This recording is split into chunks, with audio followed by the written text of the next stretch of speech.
Ladies and gentlemen, we got some good news and we got some bad news. The first, we got an official statement from the DOJ. West Hills man arrested on federal arson charge for allegedly starting fire in Santa Monica restaurant during civil disturbance. The DOJ has arrested another hardcore far leftists, vandal riot, or what I'm going to call them, extremist. This person apparently burned down a Japanese restaurant that was owned by some sake house. It was a family business. How insane are these people? I want to read you the story. But there's also some bad news. Check this out. State attorney confirms charges will be dropped against hundreds of protesters in Chicago area. That's right. Once again, the morality policing takes hold. Well, of course, their official reason for this is we just don't have the budget to deal with prosecuting all of these people. So because of budgetary restrictions, we'll be releasing them, said Cook County prosecutor Kim Foxx. That's right. You know her, you love her. She is the state's attorney who let Jussie Smollett go. So yeah, morality policing. See, the cops arrested these people, and now far left loyalist. I'm unfortunately not going to be able to prosecute these people because of budget reasons. Free them all. Welcome to the morality policing situation where certain people are allowed to commit crimes and get away with it. We got problems, man. We got real problems. It's happening in many, many big cities. Now, I know I've heard all the conspiracy theories about these district attorneys who are being appointed and the funding they're getting, and we can see what's happening. Intersectionalism, this fringe religion, is becoming mainstream. And it means the proponents of this religion, the fanatics, the brown shirts, are being given special protections. Pay attention. But let's talk about some good news first, right? They say a West Hills man was arrested this morning on federal charges alleging he started a fire that caused substantial damage to the sake house in Santa Monica. Micah Tillman, 19, was arrested without incident this morning by special agents with the ATF. ATFE it is, alcohol, tobacco, firearms, and explosives, and officers with the Santa Monica Police Department. Tillman is expected to make his initial court appearance this afternoon in the United States District Court in downtown LA. Tillman was arrested pursuant to a criminal complaint filed on June 25th and unsealed after his arrest. The complaint charges Tillman with one count of arson, a felony offense that carries a mandatory minimum sentence of 5 years in federal prison and a statutory maximum sentence of 20 years. Let me just tell you, the feds typically win their cases. Looks like they're going to win this one too. These far leftists are getting arrested, rounded up, and they are going to be locked up. At least hopefully. Because we'll see how these things play out. At the state level, at least, these people are being protected. New York City, protected. Fort Worth, Texas, protected. And now Chicago, protected. The people who went out enforcing this ideology have allies in government who are letting them go. Welcome to the sad state of affairs in this country, right?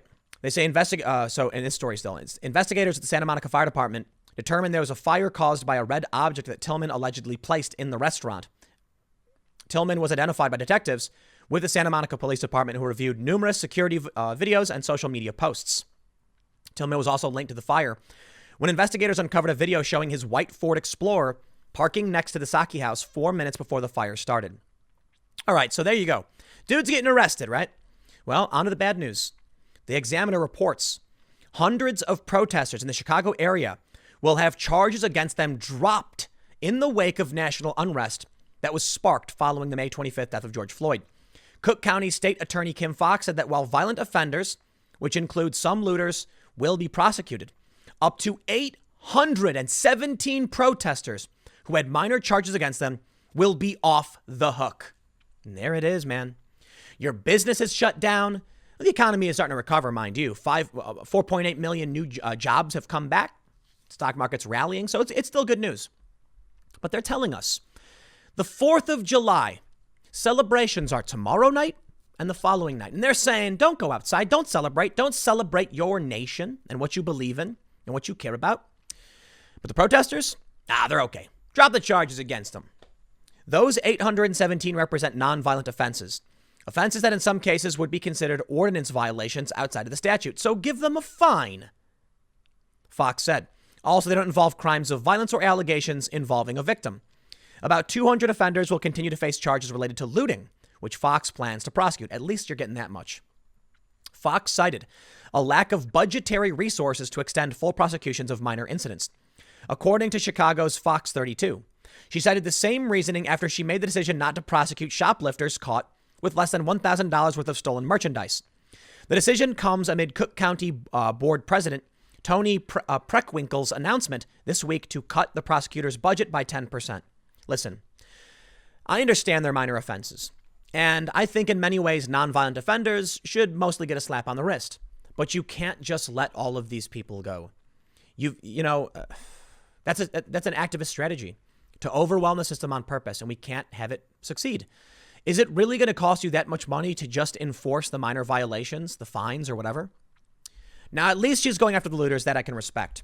But will there be any penalty for these organizations, these ideological government institutions that are defending the far left? Probably not. But maybe. Because it's not just Trump's executive order. Now we have this. McCarthy to offer a bill withholding funds from states that don't protect statues. Okay. Maybe something will be done. Maybe the Republicans will finally stop sitting on their hands and go and do something. Now, this is something. I'm not going to pretend I have all the answers. And I know it's a lot easier from the outside to claim that you should be doing something when maybe these Republicans and Democrats can't. To be fair, the Democrats are actually defending these people and literally getting on bent knee for them. So let's take a look at what the Republicans are doing. The Hill reports. House Minority Leader Kevin McCarthy said on Thursday he plans to introduce legislation withholding federal funding for states and cities that don't enforce laws protecting statues and monuments. His announcement comes in the wake of nationwide protests against racial injustice sparked throughout the country following the police killing of George Floyd in May. During protests, there have been instances of demonstrators ripping down and vandalizing statues, this we know. But they mention specifically like abolitionists. Quote, I'll be introducing legislation to withhold funding from states and cities where leaders fail to uphold the law. The mobs that Democrats encourage suppress speech and punish those who speak out, McCarthy told reporters on Thursday. Democrats encourage it because they think it is a distraction, that their agenda can skate by unnoticed. They see it as a supplemental to the radical movement in the streets. Top Republicans argue that calls to take down statues and monuments have gone too far, citing, for instance, some protesters who advocate for pulling down a statue of Abraham Lincoln in D.C. that shows a freed slave kneeling in front of the former president, or the removal of the 4 sculptures on Mount Rushmore. They're literally calling for taking down Mount Rushmore. Let me calm down. In Boston, I believe they're actually going to be taking down the statue. It's the same statue. It is the same statue. It is Abraham Lincoln standing with his hand like over a slave who is standing up and clutching a chain. This statue is meant to represent the slave's chains being broken and him seeing freedom, and Abraham Lincoln, the great emancipator, finally ending slavery. And the statue, at least in D.C., was paid for by freed slaves who were thanking and appreciated Abraham Lincoln. Now, of course, Abraham Lincoln, Ulysses S. Grant, and many of these people were still very, very racist. We respect them in spite of the bad things. We recognize the bad things. We call them out. We still recognize the good things. Listen, I come from a family history who knows full well occupation, slavery, torture, etc. Maybe not necessarily in the same way, but my family, a good portion of them had to flee. And we still lived in this country with no civil rights for a long time. And there are still challenges that my family faces. And we don't have any statues representing the struggles we faced. It would be nice, but whatever. I'm not going to complain about it. It would be nice to have statues showing the reforms that granted civil rights specifically to my family and their history. But it's okay. I'm not going to go out and complain. I'm not going to launch a committee to advocate for the creation of such a statue. It's fine.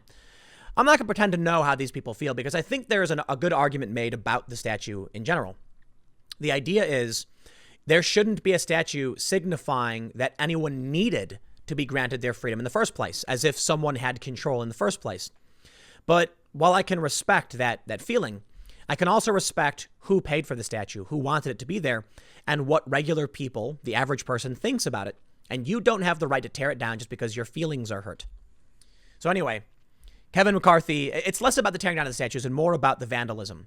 Perhaps now, with these people being released, we'll still see something at the federal level that will force these states to finally protect these monuments.